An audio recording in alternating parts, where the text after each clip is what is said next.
নমস্কাৰ আজি মোৰ ইজি ৰেচিপিটো কি হয় আপোনালোকে চাগে গমেই পাইছে তেনেহলে আহক মই বনোৱা আৰম্ভ কৰো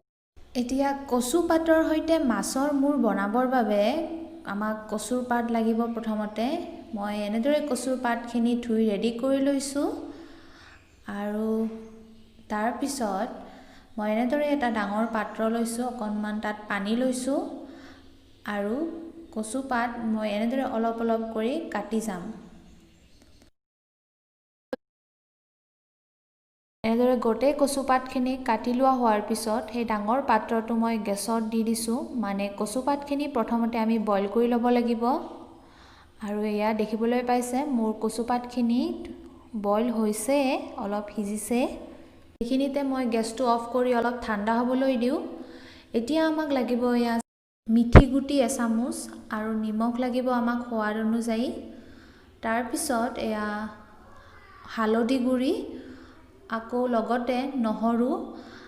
আদা অকনমান পিয়াজ এটা এনেদৰে কাটি লৈছো তাৰ পিছত তেজপাত শুকান জলকীয়া আৰু কেঁচা জলকীয়া এটা এতিয়া মই আদা নহৰু আৰু পিয়াজখিনি গ্ৰাইণ্ডাৰত দি গ্ৰাইণ্ড কৰি লম আৰু এটা পেষ্ট বনাই লম এইখিনিৰে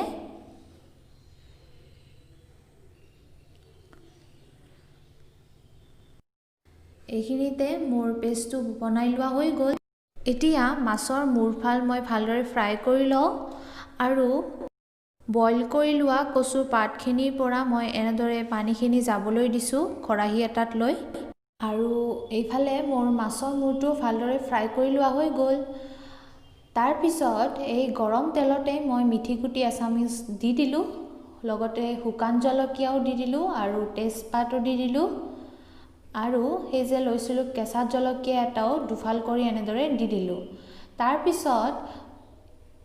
আদা নহৰু আৰু পিয়াজৰ যিটো পেষ্ট বনাই থৈছিলো সেইটোও দি দিলো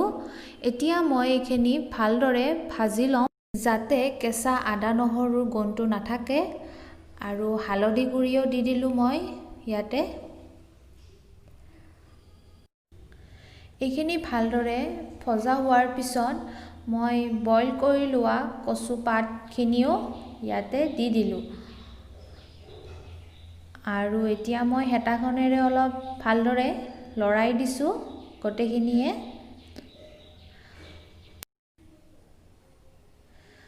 পেষ্ট বনোৱা মিক্সি জাৰটোৰে একেবাৰে অকনমান ইয়াতে পানী দি দিলো